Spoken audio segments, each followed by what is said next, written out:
দাবি পারের দাবি আমাদের পে স্কেল বাস্তবায়ন করা।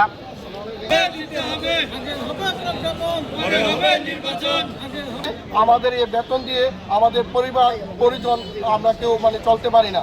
আয়োজন করেছি সমস্ত বাংলাদেশে যেটা একযুগে চলছে সরকারি দাবি পূরণের জন্য পে স্কেল বাস্তবায়নের জন্য সরকারের প্রতি জোর সুপারিশ করছি। আমাদের দাবি মানতে হবে।